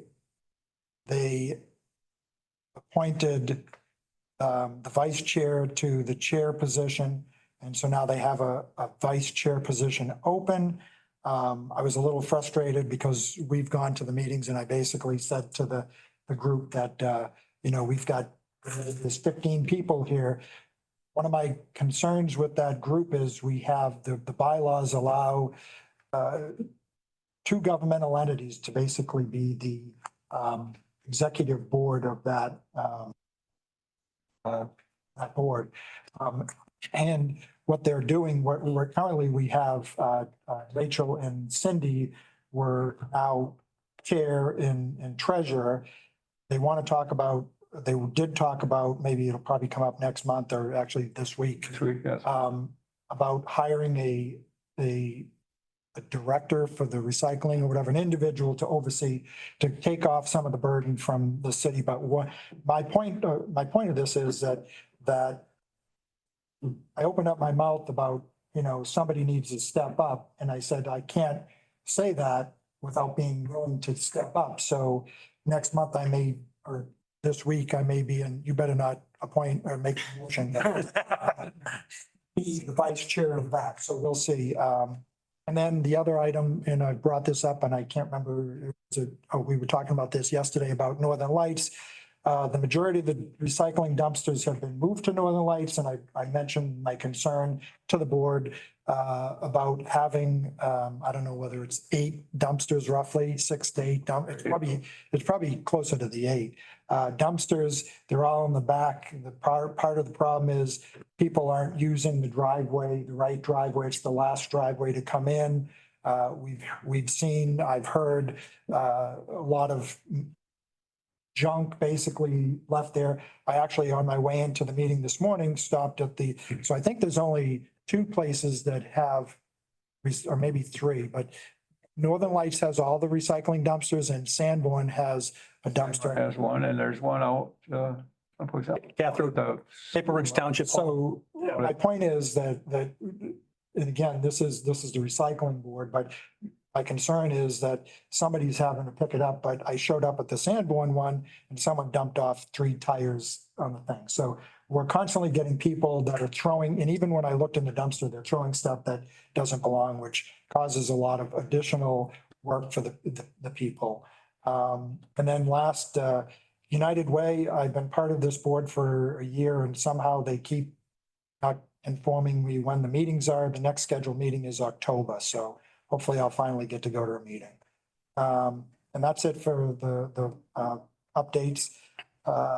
So moving on to the next unfinished business and general orders, we have the material management planning representative appoint. So we got one person missing. So I would like to appoint Bill, and I did ask him, so, but he said he would do it, just kind of what goes along with the landfill. So I'd look for a motion to appoint Bill as the material management representative. I'll make that motion. I'll support. Motion and support. Any discussion? If not, all those in favor signify by saying aye. Aye. Opposed, same sign. Bill gets material management planning representative. And it looks like the last thing we have is just informational. We had a poll vote for a 5-year contract with the sheriff to begin the security at the ACC. I think that's a benefit, and that's one of those things where I've talked about, and see, I got my wristband, don't forget. Oh, I have another individual, I won't say her name. I wanted one. She would like one. But this is, we talk about, I'm just gonna kind of go on a small tangent. We talk about trying to, there's a lot of discussion about cuts and where we're gonna have to cut. I appreciate what the sheriff has done because every time we turn around, he's bringing us other little golden eggs. Easter, oh yeah. Easter eggs. Golden eggs. Yeah. Golden eggs where he's finding ways, and granted, it's not gonna fix the budget, but when we have individuals, the newspaper, and I did talk to Jesse about this, I get frustrated when the newspaper posts stuff that the commissioners are talking about cutting the sheriff's department. Will there be cuts? There may have to be cuts depending on what happens, but in no way have I ever, and Eric, that I've always supported you, that we are gonna cut majorly from one department. And I appreciate what you do to help us try to find additional revenue. And the good news, if any of you guys do end up in jail, and I don't know if I'm letting the cat out of the bag too soon, but they will be serving Mountain Dew. So good news, if you happen to go to jail. So I guess this is just informational. The only one, I guess, names, but we have one individual that didn't vote, but. He did vote. Oh, he did? He just didn't get on here. Okay. He did as soon as he got. Okay, all right, sounds good. So we don't have to do anything with that. And so we'll move on to the final public comment. I do have Nani Miller still would like to talk. We'll start with you. My name is Mooney Muller. I live on Fair Avenue here in Alpena. And most of what I was going to comment on has been discussed about how the library board or the library staff does not follow its own procedures and policies. And that it's taken an interminable amount of time for us to get through that process that was started in December of 2023. I do have some concerns about the continuum kind of shelving because I can, in my own mind, think of romance novels for adults to soft porn, if there's such a thing, and then the hardcore. So I have some concerns about that. The other thing is that grooming is an issue in our culture. And grooming starts with being a nice guy with the kids or a nice person, soliciting their trust. And then it can, after some trust, then it's like, you're my favorite, and this will be a secret between the two of them. And then it goes on to more secrecy, don't tell anybody about our special relationship and how important you are to me and so on. And then it proceeds into introducing seductive behaviors. And that's my concern about what grooming does to people, to children and adults, actually. Sexual abuse comes in many, many forms. Even when there's no physical contact, penetration is not a necessary criteria. As a nurse who's practiced my entire career, I was in mental health, but I also spent a lot of time in hospitals where the average American, so to speak, on the medical floors, in the emergency rooms, in maternity units, outpatient home visits, and my own brief private practice. Trauma can be a lifelong burden.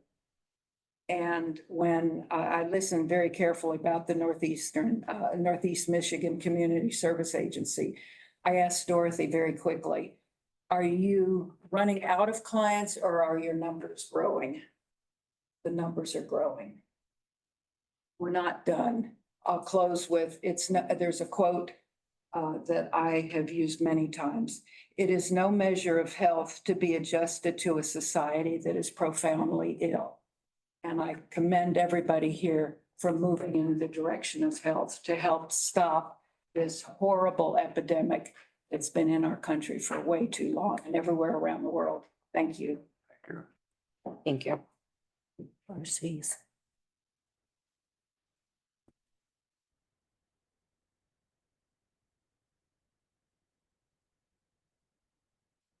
Probably have to move the, Oh, you're partially still on it. There you go. Thank you, sir. how about that? First of all, I'd like to thank each and every one of you for taking this very seriously, taking action. I trust you guys will make the right decision finding a new library board. You guys know what is at stake. What I would recommend we do is first, we don't understand the damage of all the books that are in the library, in the children's section.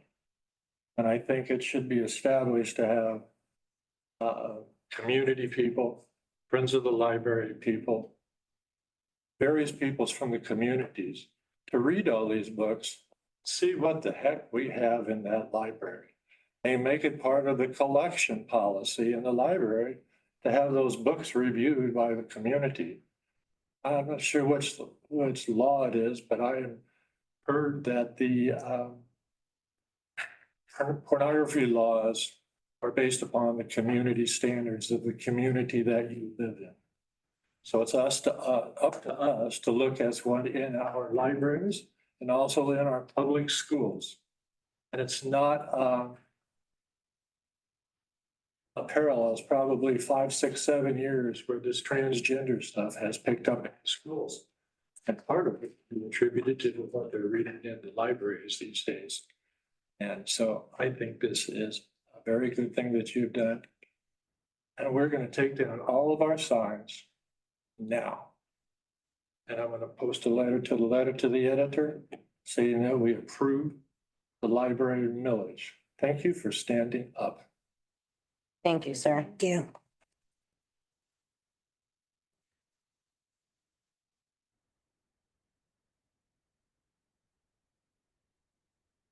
Julie Burns, 203 Sunset Boulevard.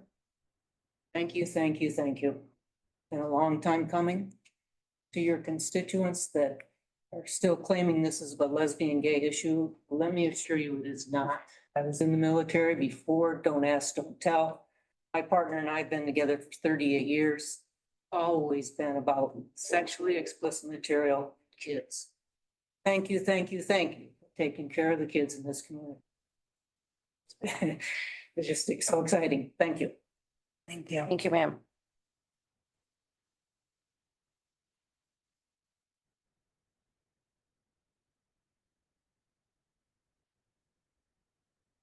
Hello, my name is Tracy Collins. I reside on Bean Creek Road in Lachine, Michigan. I have a degree in family studies. I'm a foster parent who's licensed here in Alpena County. I've been in attendance at library board meetings since November of 2022. I believe I've been there sometimes more frequently than actual board members have been. In the last few months, there has been definitely an increase in volume and vocalization about things that have been happening at the library, but I will tell you in that first time, there was not a lot of vocalization that you could see at board meetings. Last night's board meeting was drastically different than the board meeting in December of 2022. As a parent and frequent user of the library, I could see a shift in books starting prior to the shutdown for COVID, and there seemed to be even more of a difference after the library reopened. Friends who used to frequent the library refused to enter the building because of displays that were positioned, so you must walk around them to get to the children's books. The library is a valuable asset in our community. I would hate to see it shut down. I believe Taylor Oliver is the person who you were referring to when you spoke about a woman caring passionately about her library, but also the children. I would hate to see a single child harmed by unintentionally stumbling upon these books. I personally feel that by removing the entire board, especially at this time with no director, it would hinder our library more than help. I come to these meetings and you guys talk a foreign language to me. I have no clue what you're saying. I'm kind of getting the library language after 2 years, but not totally. And if you strip the whole entire board and there is no director, the only person that has that library language is going to be Jessica Luther, who has the 30-day interim director position. And I'm not sure that would be in the best interest of our community. I do support the idea to allow current board members to reapply if they desire to consider, or consider a shift in board positions. I've heard in the community that this is a movement by older people who don't use the library. I personally don't consider myself as older, but some might. I'm in the library probably every other week or more. When we moved here, my youngest of 4 children was 5. He's now 13. My older children have served on the teen advisory board at the library, and they all participate on or volunteer at library programs that they desire to participate in. This isn't a young or old issue. This isn't an LGBTQ issue. It's an issue about the youth of our community. Thank you, ma'am. Anybody else? Anyone on Zoom? Yes, there is.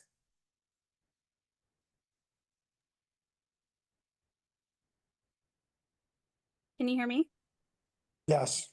Okay, perfect. Good afternoon, everyone. My name is Ashley Stewart. I am a campaign strategist for Every Library. We are the nonpartisan political action organization for libraries.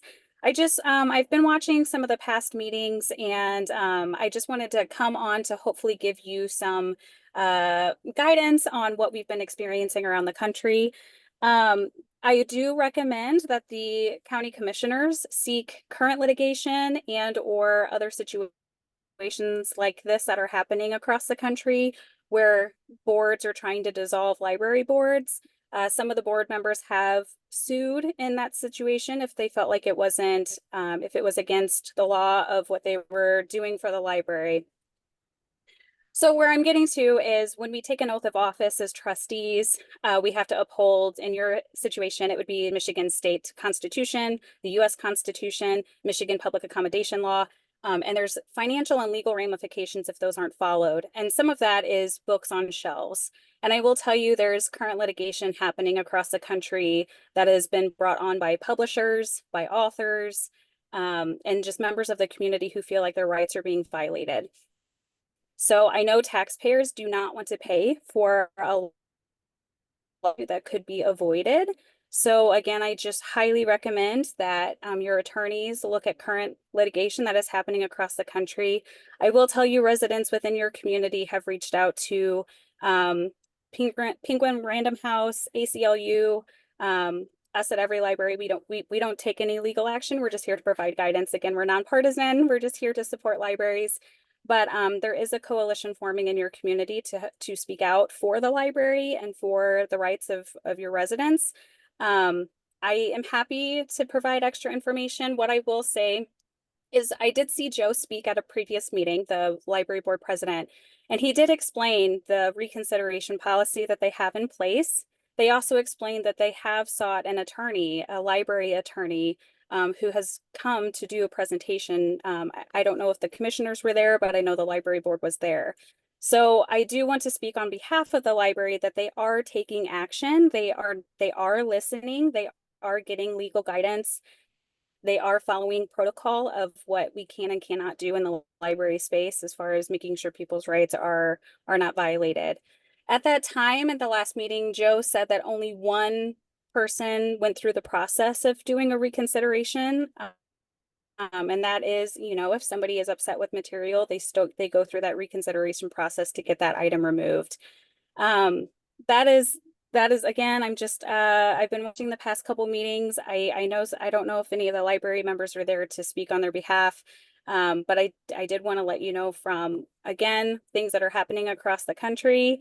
Unfortunately, this isn't an isolated incident, and I encourage you to do some more research before you make some final decisions. All right, thank you. Was that it? That was the last person? Yes. Okay, so anybody else that has public comment, we're going to go into closed session. Thank you for coming. You can stick around if you want to come back afterwards.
Roll call. Open to.